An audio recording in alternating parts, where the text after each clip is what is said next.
En Arabie Saoudite, l'otage américain enlevé samedi dernier a été décapité. L'ultimatum lancé par ses ravisseurs expirait ce soir.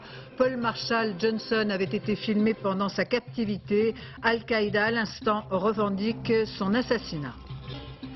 Commémoration de l'appel du 18 juin lancé par le général de Gaulle avec au large du Finistère le porte-avions Charles de Gaulle, hommage à l'île de Sainte d'où sont partis dès les premières heures 140 hommes vers la Grande-Bretagne. À Bruxelles, on s'achemine vers un accord sur la Constitution, un accord à l'arraché après des heures d'incertitude. Rien n'est encore définitif, mais on a toutes les raisons d'être optimiste.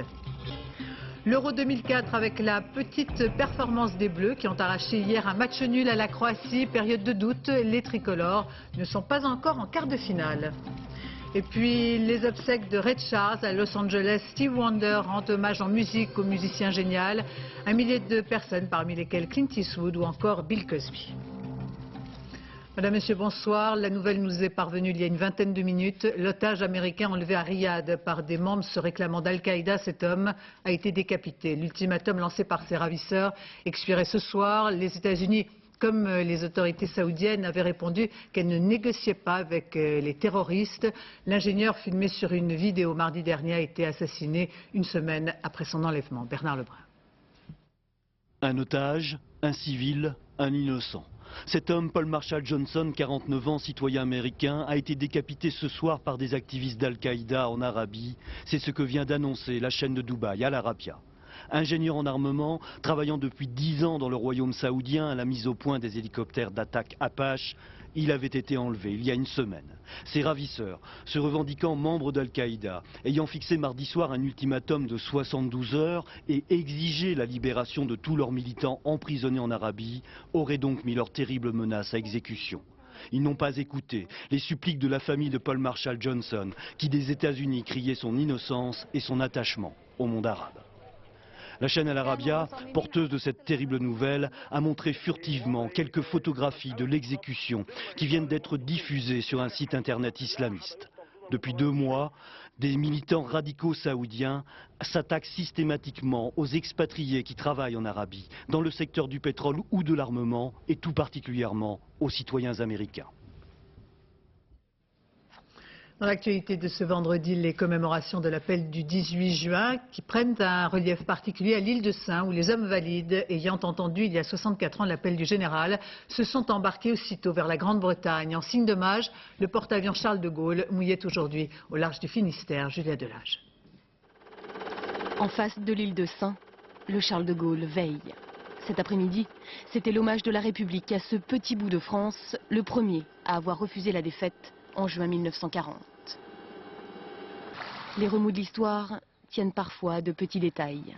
Ce 18 juin 40, sur l'île de Saint, il a suffi d'un petit poste de radio posé sur le rebord de cette fenêtre. Comme chaque jour, tous les habitants écoutent. Sur les ondes de la BBC, un certain général de Gaulle, alors inconnu, refuse la débâcle de la France. J'invite tous les Français qui veulent rester libres à m'écouter et à me suivre. 140 sénants, presque un homme sur 3, répondent à l'appel du général et partent pour l'Angleterre.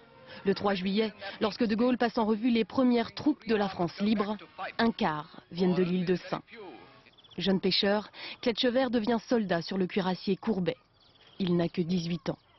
À l'époque, on l'aurait jugé pour trahison. Aujourd'hui, à 82 ans, c'est un héros que la France remercie.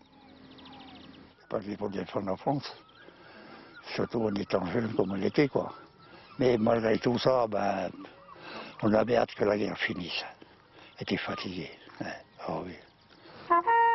Aujourd'hui, les autorités ont voulu rendre un hommage officiel à l'île de Saint et à ses habitants, dont beaucoup ont donné leur jeunesse à la France. À ce titre, en 1946, Saint est déclarée tout entière compagnon de la libération. C'est pourtant la première fois que l'île accueille les commémorations de l'appel du 18 juin. Et au Mont-Valérien ce matin, Jacques Chirac, revenu pour quelques heures de Bruxelles, s'est recueilli dans la crypte où sera enterré le dernier compagnon de la Libération dans ce haut lieu de la Résistance, où 1 millier de personnes ont été fusillées pendant la Seconde Guerre mondiale. Jacques Chirac, devant la Croix de Lorraine, a écouté le fameux appel entré dans l'histoire. Et puis cet après-midi, c'est Jean-Pierre Raffarin qui présidait une cérémonie. Après 8 ans d'instruction, 3 mois et demi de procès et plusieurs jours de délibération, Marc Dutroux a été reconnu coupable hier d'enlèvement, séquestration, viol à répétition et assassinat. C'est lundi matin qu'auront lieu les réquisitions puis la fixation des peines.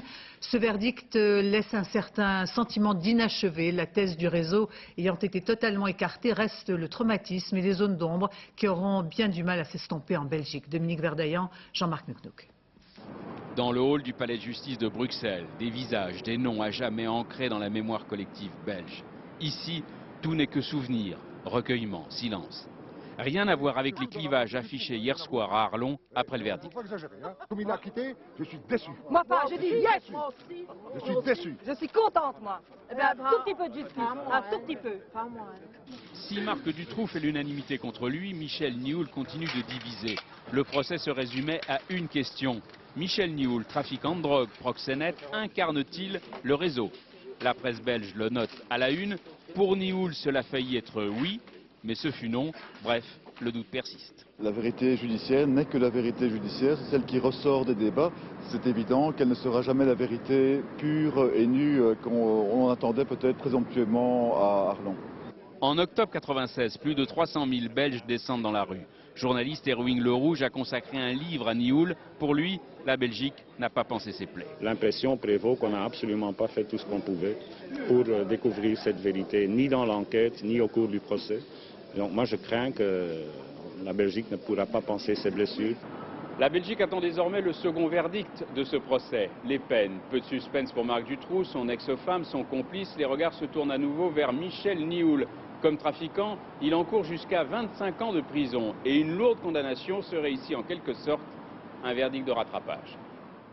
Au sommet de Bruxelles, après 48 heures d'incertitude et d'âpres discussions, un accord serait en vue. L'Europe aurait enfin sa constitution. Après une partie de bras de fer entre la France, l'Allemagne d'un côté et l'Angleterre de l'autre, l'atmosphère se détend. Et voici les points clés qui se dessinent. Jean-Paul Chapelle.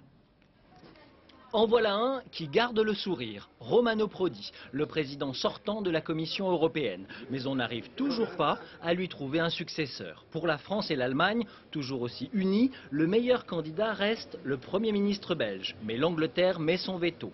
Celui qui séduirait tout le monde, c'est le Premier ministre luxembourgeois. Problème, il continue de se faire prier. Il a promis à ses électeurs qu'il resterait au Luxembourg. Si la future commission n'a toujours pas de président, les 25 chefs d'État et de gouvernement semblent proches d'un accord sur sa composition. 25 membres aujourd'hui, elle devrait être réduite à 18 en 2014.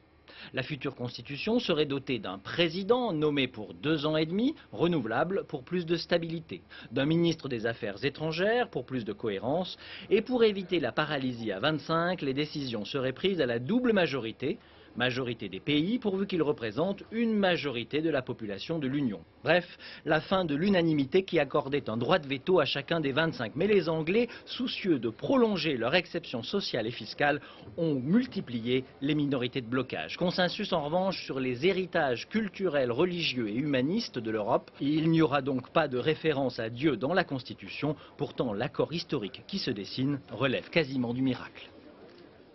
Alors, miracle, je ne sais pas. Bonsoir, Christian-Marie Monod en direct de Bruxelles. On peut dire qu'on a eu chaud.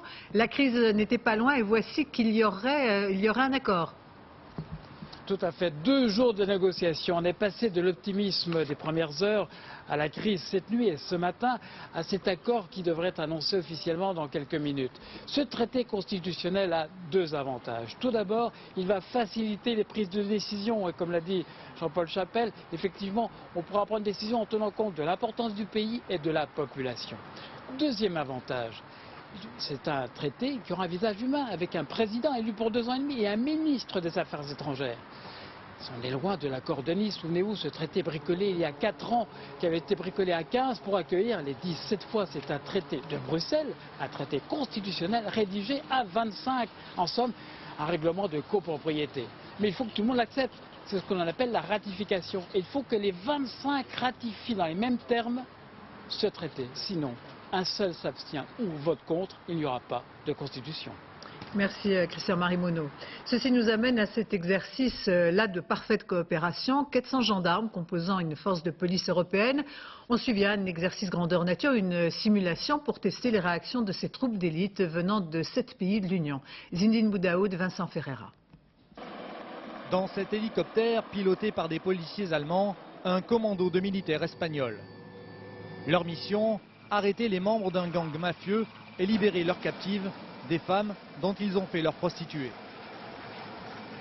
Le commando passe à l'action, mais c'est de la fiction, un exercice grandeur nature au cœur de la Dordogne. Une dizaine de mafieux se terrent dans cette ferme. Le scénario se déroule sans encombre, les gangsters sont maîtrisés et leurs victimes secourues.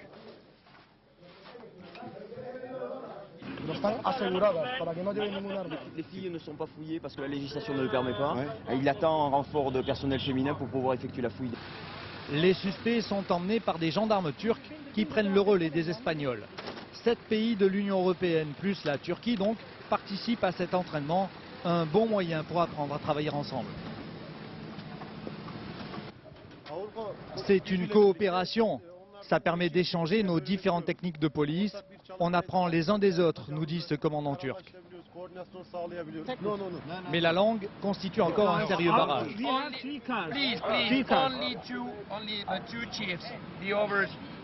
Ici, tout le monde parle anglais, plus ou moins bien.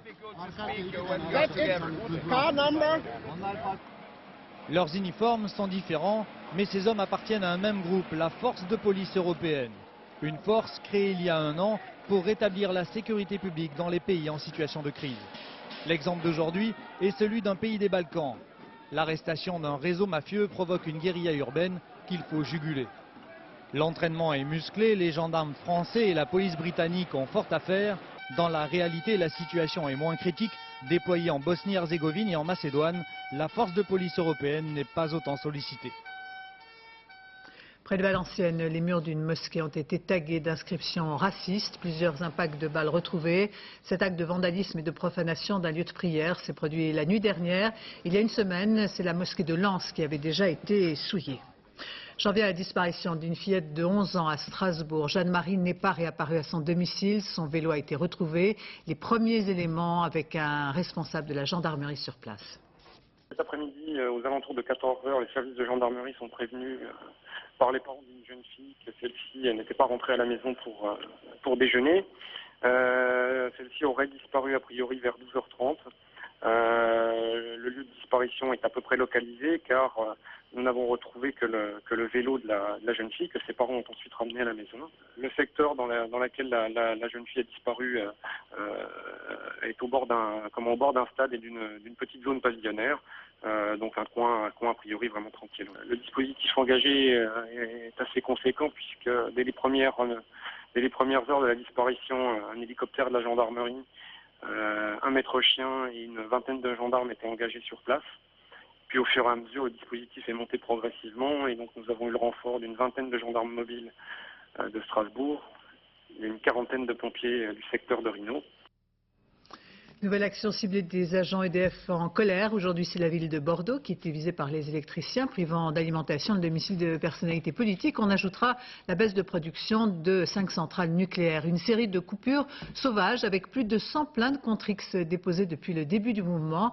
Reste à savoir si ces plaintes seront suivies des faits. Séverine Lebrun, Anouk Burel. Des corps sans visage, des hommes cagoulés, camouflés, avec plus ou moins d'inventivité, les agents EDF ne veulent pas être identifiés. Car les actions qu'ils multiplient ces dernières semaines ne rentrent pas dans le cadre de leur droit de grève. Coupures ciblées d'électricité, dégradation de matériel, rétablissement du courant chez les plus démunis, un combat jusque-boutiste que la CGT assume, sans complexe. Si on ne tient pas compte de tout ce qui s'exprime par voie démocratique, à ce moment-là, il ne faudra pas s'étonner que d'aucuns envisagent ou justifient des actions de plus en plus radicales. Du côté de la direction d'EDF, pas question de prendre l'affaire à la légère. Toutes les procédures sont lancées. Le droit doit être respecté. Il y a des plaintes contre X et là, la justice va faire son travail. Et puis nous, à l'interne, nous avons, le cas échéant, dans certaines circonstances, à évidemment prendre des sanctions disciplinaires. Mais devant les tribunaux, les procédures n'aboutissent pas toujours. Il y a 5 ans, par exemple, des militants de la FNSEA dévastent le bureau de Dominique Voynet, alors ministre de l'Environnement. Tous seront formellement identifiés, mais pas condamnés. José Bové, coupable d'avoir détruit un champ de maïs transgénique, fera lui 10 mois de prison. Quant aux sanctions disciplinaires internes à l'entreprise, elles dépendent du contexte. Si, vers la fin du mois, si les choses prennent fin, on peut imaginer qu'il n'y aura pas énormément de sanctions. Si par contre les choses devaient se poursuivre et si la violence devait gagner en intensité, la direction ne pourrait pas éviter de prendre des sanctions. Déjà, les tribunaux ont été saisis. Cet après-midi, à Besançon, 12 salariés d'EDF comparaissaient pour l'occupation d'une agence locale. Et à Montauban, la justice a ordonné la levée du piquet de grève de la centrale nucléaire de Golfech. En politique, la droite se déchire dans le 16e arrondissement parisien où doit se dérouler dimanche une législative partielle entre deux héritiers de la droite, deux fils de la même famille politique qui se battent pour un siège de député. L'un est Bernard Debré, fils de l'ancien Premier ministre, l'autre Laurent Dominati, fils de Jacques. Un combat sans merci. Arnaud Boutet, Emmanuel Beck, Pascal Caron. C'est un arrondissement cossu aux façades imposantes. Dans le très chic 16e, la question ne se pose pas. On vote à droite, mais dimanche il faudra préciser quelle droite. 3 hommes s'affrontent. 3 fils de politique et de bonne famille. Dans le 16e, la guerre est déclarée. Sur la photo à droite, Bernard Debré, fils de Michel, frère de Jean-Louis. Voilà, ben j'arrive en même temps que vous pour la dernière ligne droite. Médecin, ancien ministre, il a le soutien du député sortant. Sur ses affiches, on peut lire « Majorité présidentielle », mais sans l'investiture UMP. Quitte à désobéir, il veut aller jusqu'au bout. Il faut des soldats, ou croyez-vous pas qu'il faille des élus plus que des soldats? Quitte à désobéir, c'est ça? Il faut savoir se rebeller de temps en temps. Même dans le 16e? Surtout dans le 16e. J'espère que tout le monde va voter pour vous. J'espère aussi. Je vous souhaite du succès. Merci. Autre candidat héritier, Laurent Dominati. Son père fut le premier adjoint de Jean Tibéri à la mairie de Paris. Lui porte les couleurs de l'UMP et il l'écrit en grosses lettres pour éviter la confusion. Et en ce moment où le pays est en difficulté, où les réformes sont contestées, où on a besoin d'aller plus vite par rapport aux autres pays, moi je dis au contraire, il faut que le 16e donne l'exemple du rassemblement et de l'action. Et c'est loin d'être le cas, car lui aussi rêve de victoire. Cet enfant du 16e accuse ses deux adversaires de ne pas être du quartier. C'est plutôt eux qui viennent chercher refuge dans cet arrondissement, alors qu'ils n'ont pas leur place, ici. Contre ces candidats de droite, on compte aussi un PS et un Front National. Pour commémorer le 18 juin, les amis d'hier étaient tous là, s'évitant soigneusement. La bataille du 16e est loin d'être terminée. Aux États-Unis, George Bush et son administration sont chaque jour mis sur la sellette. Selon les premières conclusions d'une commission d'enquête sur les attentats du 11 septembre, il n'y a aucune preuve crédible que l'Irak et Al-Qaïda aient coopéré contre l'Amérique. Réponse de George Bush aujourd'hui, il persiste et sa thèse est la bonne et il reçoit l'appui d'un allié surprise, Vladimir Poutine lui-même, qui déclare que la Russie a informé à plusieurs reprises Washington que l'ancien dictateur Saddam Hussein préparait bien des actes terroristes contre les États-Unis. Correspondance Alain Chalvran. Mohamed Atta, on ne connaissait que son visage, voici sa voix. Nous retournons à l'aéroport, que personne ne bouge. Restez calme. Le chef pirate de l'air se fait passer pour le commandant de bord du vol détourné American Airlines numéro 11, qui sera le premier à s'écraser sur le World Trade Center. C'est un des principaux documents présentés par la commission d'enquête sur le 11 septembre en présence des familles des victimes. Une reconstitution accablante, minute par minute, des 2 heures tragiques du matin du 11 septembre 2001, diffusée en direct à la télévision. 8h23, le message de Mohamed Atta alerte le contrôle aérien de Boston qui avertit le PC de la défense aérienne. Nous avons un avion détourné qui se dirige sur New York, dit le contrôleur. Demandons des chasseurs F-16.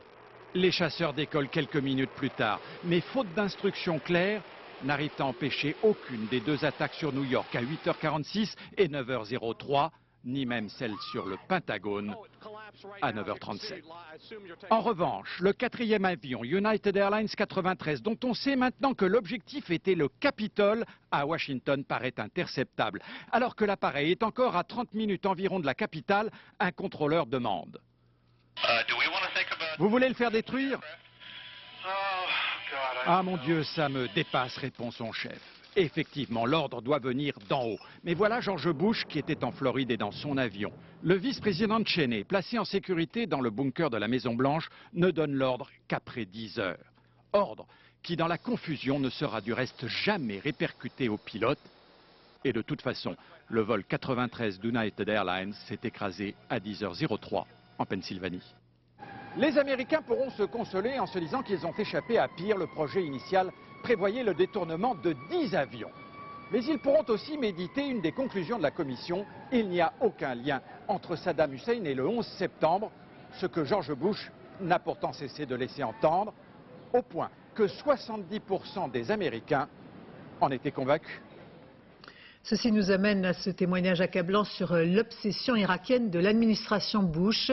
Cet homme de l'ombre n'est autre que Richard Clark, coordinateur de la lutte antiterroriste à la Maison-Blanche. Il était en poste, bien sûr, le 11 septembre 2001. Aujourd'hui, il accuse son gouvernement d'avoir commis une erreur stratégique majeure en envahissant l'Irak. Jean-Marc Ilouz et Fabrice Dujardin l'ont rencontré. Le visage de cet Américain bien tranquille n'est plus un secret d'État. Richard Clark, ex-patron de l'antiterrorisme à la Maison-Blanche, était aux commandes le 11 septembre 2001. Il a pris sa retraite en 2003, mais au scandale, pour écrire un livre réquisitoire contre l'administration Bush. Devant le Congrès, Richard Clark l'a accusé sous serment de n'avoir été guidé que par l'obsession de Saddam Hussein, au point de refuser d'entendre parler de Ben Laden, y compris au soir même du 11 septembre. À la fin de la journée, alors que le président était rentré et que nous étions tous dans le bunker de la Maison-Blanche, quand j'ai entendu le ministre de la Défense Rumsfeld dire « maintenant il nous faut bombarder l'Irak », j'ai d'abord pensé à une blague. Mais c'était du sérieux. Il allait se servir de cette tragédie pour justifier une aventure qu'ils avaient décidée bien à l'avance. Ce n'était pas du tout évident pour moi, après des années de secret, de m'exprimer publiquement.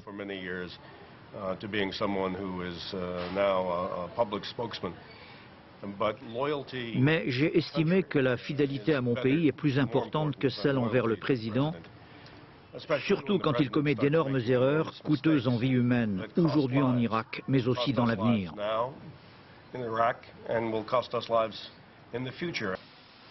Le livre de Richard Clark a fait un tabac aux États-Unis. La Maison-Blanche l'accuse de rouler pour John Kerry, l'adversaire démocrate du président Bush. Richard Clark a simplement répondu qu'il avait agi selon sa conscience et qu'il refuserait tout poste à la Maison-Blanche en cas de victoire démocrate en novembre prochain. Difficile d'évaluer sur l'opinion publique américaine l'impact de cette série de révélations, de rapports et de témoignages. À l'évidence, cette campagne ne reçoit pas le même retentissement qu'en Europe. Autre réquisitoire d'ailleurs contre George Bush. Ce document diffusé donc en France ce soir à 22h30 sur France 2. Le Monde selon Bush, une enquête très complète avec un volet financier. On regarde cet extrait. Les principaux collaborateurs de George W. Bush, comme lui-même et son père, sont totalement liés aux industries de l'armement et du pétrole. Karl Rove, conseiller présidentiel de première importance, était actionnaire de la firme Boeing, dont une grande partie des activités se situe dans le domaine militaire. Boeing fabrique les hélicoptères Apache, les bombes à haute précision et les missiles de croisière Tomahawk. Paul Wolfowitz, numéro 2 du Pentagone, a été rémunéré par Northrop Grumman en tant que consultant avant son entrée en fonction. Northrop Grumman fabrique les chasseurs bombardiers F-18 utilisés massivement en Irak. Donald Rumsfeld et Colin Powell étaient à la direction de Gulfstream Aerospace Corporation. Ils sont partis avec 2 chèques de $1 million. Donald Rumsfeld siégeait également au conseil d'administration de la firme ABB qui vendit des centrales nucléaires à la Corée du Nord. En mars 2003, le New Yorker révélait que Richard Perle était l'un des associés de la firme Trirem. Avec Perle en poste au Pentagone, Trirem a récolté $45 millions, dont la moitié en provenance du département militaire de Boeing. En Irak, le cycle de la violence désormais quotidienne. Un convoi qui faisait route de Bagdad vers Falloujah a été attaqué. Des enfants et la population dansant autour des épaves. À Bagdad, où les Américains viennent de lancer un projet ambitieux pour rétablir les infrastructures de la ville. L'exemple de ce capitaine qu'ont suivi Christian Autain et Guillaume Fautrade dans un quartier de la banlieue. Ne vous fiez pas aux apparences. Cette patrouille est bien en mission humanitaire dans la périphérie de Bagdad. Malgré son gilet pare-balles et son casque, le capitaine Kitaï se flatte de sa relation de proximité avec les Irakiens. J'ai l'air d'être un étranger si je ne leur dis pas bonjour. Et parfois, c'est la première fois qu'ils parlent à un Américain. On est ici pour les aider, on doit briser la glace.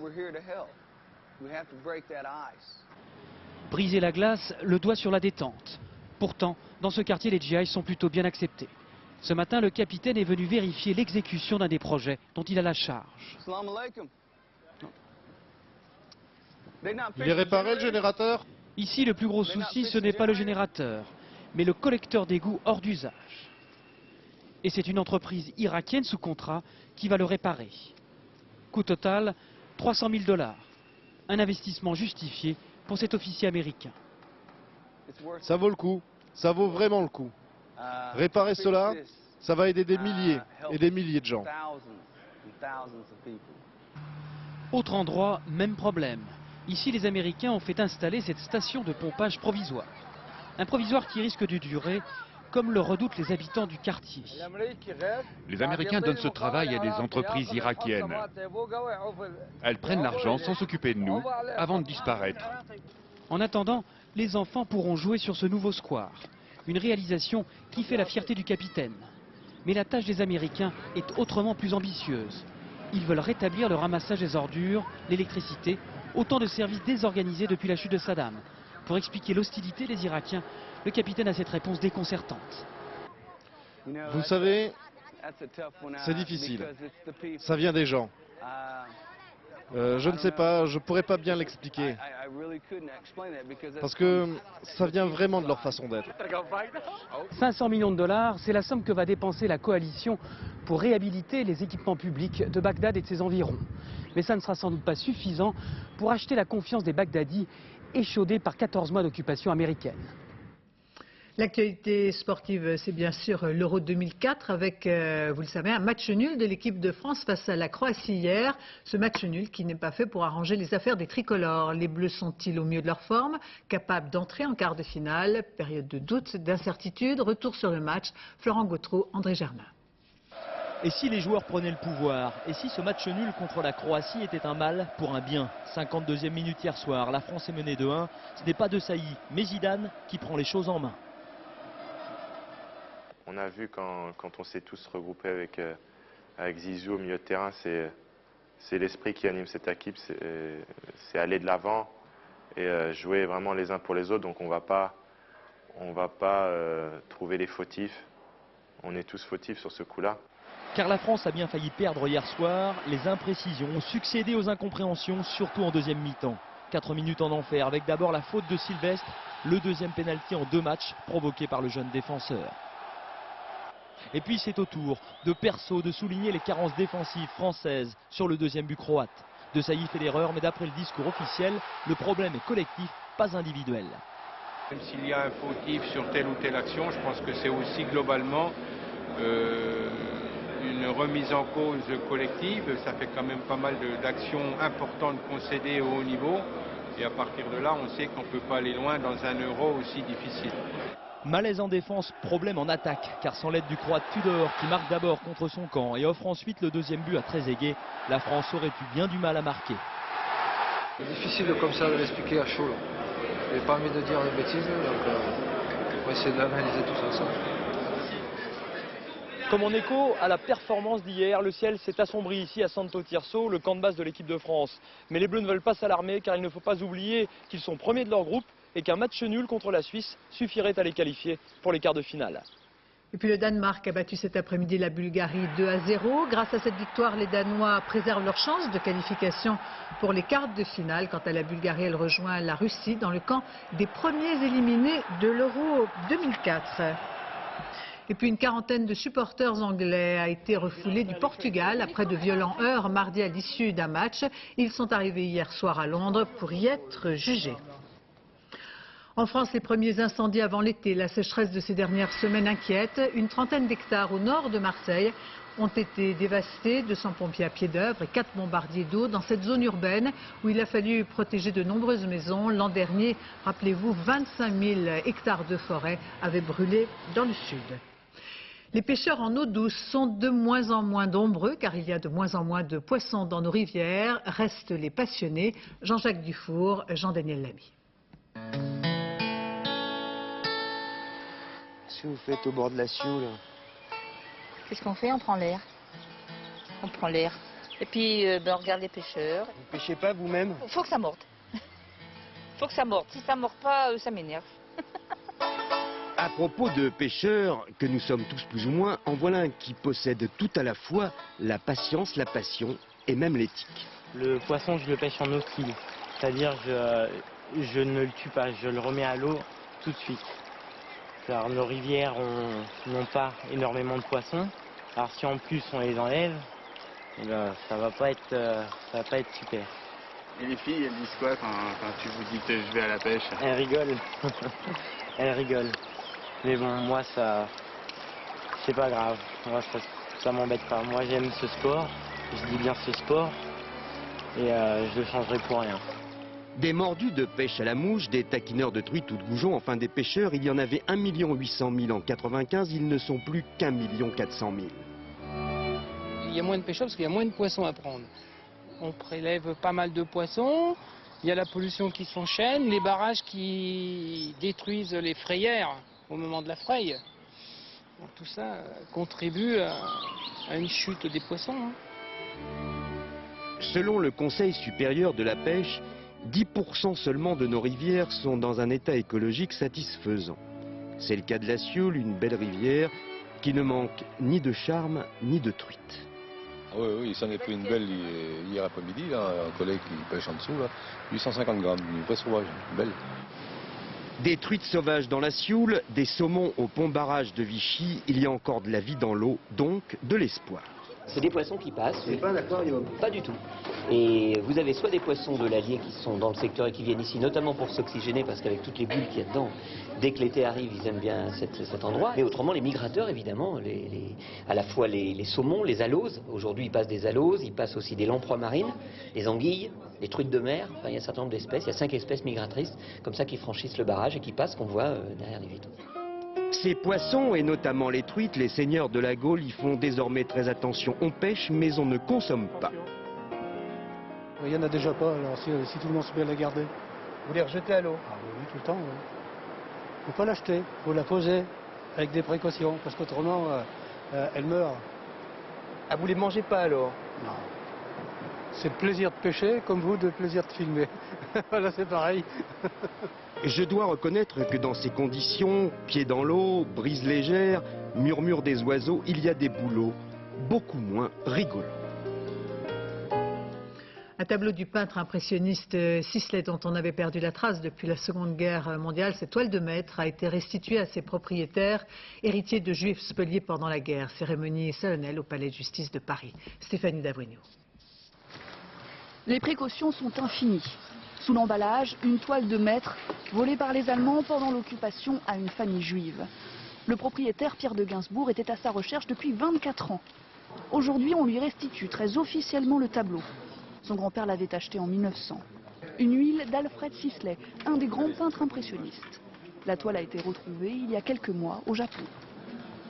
Nous étions à genoux devant ce tableau pour regarder la condition dans laquelle il était. L'émotion pour moi du moins, la gorge très serrée, c'était un grand moment. En France, pendant la guerre, 100 000 objets d'art ont été dérobés, souvent à des familles juives. Les Alliés en récupèrent certains au moment de la libération, d'autres, comme le tableau de Sisley, restent introuvables. Depuis, combien de propriétaires différents, de quelle nationalité, personne ne sait. Mais en 1990, Pierre de Gainsbourg apprend que le fameux tableau, c'est un comble, a été exposé publiquement à Tokyo. Le combat juridique commence. Il faut convaincre les autorités japonaises qu'il en est bien le véritable propriétaire. Beaucoup de tractations, beaucoup de discussions, des policiers qui sont allés au Japon plusieurs fois. Enfin, tous ces éléments et ces facteurs qui ont pu aider. Mais juridiquement, oui, le combat était difficile. La toile vaut au minimum 3 millions d'euros. Son histoire unique pourrait faire flamber son prix sur le marché de l'art. Mais Soleil de printemps n'est pas à vendre. Pierre de Gainsbourg promet qu'elle restera en famille. Les obsèques de Ray Charles à Los Angeles, Stevie Wonder rend hommage en musique au musicien génial, un millier de personnes parmi lesquelles Clint Eastwood ou encore Bill Cosby. Marie-Hélène Baudin. Robert Robinson, le fils de Ray Charles, demande à l'Assemblée de se lever et de célébrer Dieu. Hommage grandiose au maître de la soul music disparu jeudi.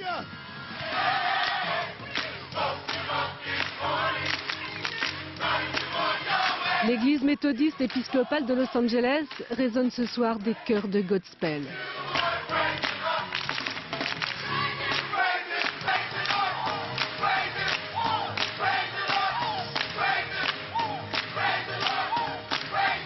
Le discours émouvant du militant noir Jesse Jackson, son ami.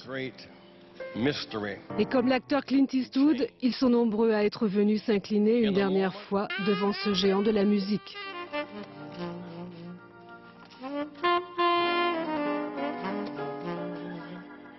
Depuis ce matin, les larmes de l'Amérique. Des milliers de fans ont défilé toute la journée devant le cercueil de Ray Charles. C'était un génie. Et tout le monde l'aimait pour la joie qu'il a répandue autour de lui. Et puis la musique mieux que les mots. Willie Nelson, le roi de la country, entonne Georgia. Georgia. Et la voix de Ray Charles n'a pas fini de nous hanter. Ce soir, il reposera au cimetière d'Inglewood, à Los Angeles.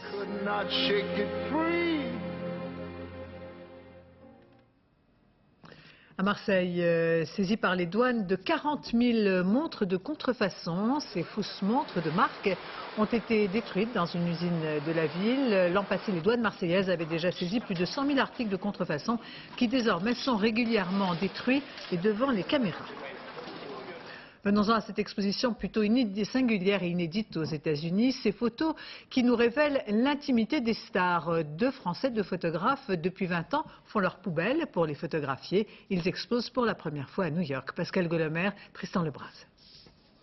L'essentiel dans les soirées vernissage, à New York comme ailleurs, c'est de prendre un air inspiré. Même face aux œuvres d'art les plus improbables. Car ce qu'ils regardent avec tant d'application, ce ne sont tout de même que des ordures ménagères. Certes, pas n'importe lesquelles. C'est de poubelles de stars dont il s'agit, dérobées légalement sur les trottoirs d'Hollywood, puis savamment disposées et photographiées. Les bouteilles d'eau chez Cindy Crawford, une photo chez Arnold Schwarzenegger, un dessin d'enfant chez Madonna. Pour les deux auteurs, des journalistes français habitués à photographier les stars, les ordures en disent parfois plus long qu'un joli portrait. Il n'y a aucune manipulation et c'est un vrai portrait de la star, parce que justement, comme ce n'est pas en accord avec eux, c'est leur vraie personnalité. Et je pense que ces photos, dans 50 ans, j'espère, seront, je ne vais pas dire importantes, mais seront révélatrices de cette période. 25 photos pour autant de stars. Nos deux pilleurs de poubelles ont débuté leur moisson il y a 20 ans. Mais c'est la première fois qu'ils exposent le fruit de leur travail. C'est vrai qu'il y a un travail artistique. Mais ce que je vois surtout, c'est que ce sont des êtres humains, comme vous et moi. C'est de l'art conceptuel, j'adore. C'est très bizarre, c'est un côté paparazzi. Certains acteurs ont acheté la photo de leur poubelle. Acheter ses propres poubelles, ça c'est la meilleure. Car oui, les œuvres sont à vendre, 5 000 € pièce. Mais c'est tellement plus chic qu'une photo dédicacée de votre star préférée. Musique pour finir avec la sortie du nouvel album de Gilles Caplan, une carrière atypique depuis 20 ans. Olivier Lenuzard, Thierry Breton. 1987. Une débutante de 20 ans débarque un beau matin.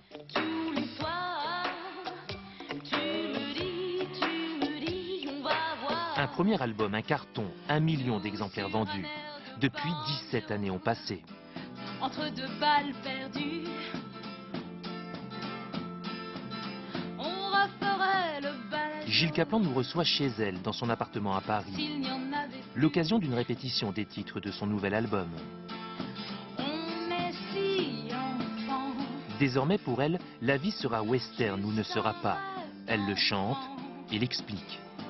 La vie aura beaucoup d'action ou pas. C'est-à-dire la vie sera folle, aventureuse, drôle, légère. La vie sera western, ou ne sera pas. Gilles Caplan écrit des critiques dans un magazine de cinéma. Même son nom d'artiste sort tout droit d'un film. Caplan, le héros hitchcockien de La mort aux trousses. Le 7e art, un 7e album après une longue absence, un remake de 7 ans de réflexion. C'est comme si on nettoyait une vitre, on enlevait un couvercle. J'étais heureuse gratuitement et qu'on se sente de nouveau vers l'extérieur. On est obligé on peut pas faire autre chose. Je pouvais pas faire un disque qui était introverti ou trop ménagé. Tu n'auras qu'à lever la main, à sortir une voix. Des chansons écrites comme des petits scénarios, pleines d'héroïnes. On songe à Thelma et Louise, Marilyn. Gilles Caplan nous fait son cinéma sans se prendre pour une star. Ainsi se termine ce journal. Je vous remercie de votre attention. Tout de suite, la météo présentée par Nathalie Riouet, puis le point route, Valérie Maurice. 20h55, boulevard du Palais. Minuit 20, le dernier journal, Jean-Claude Renaud. Quant à moi, j'aurai le plaisir de vous retrouver dès 13h. Excellente soirée sur France 2.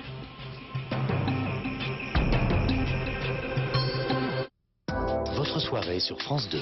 Avec Anne Richard et Jean-François Balmer, votre soirée de polar rêve d'Afrique. Puis Le Monde selon Bouche dévoile la face cachée de l'Amérique de George Junior.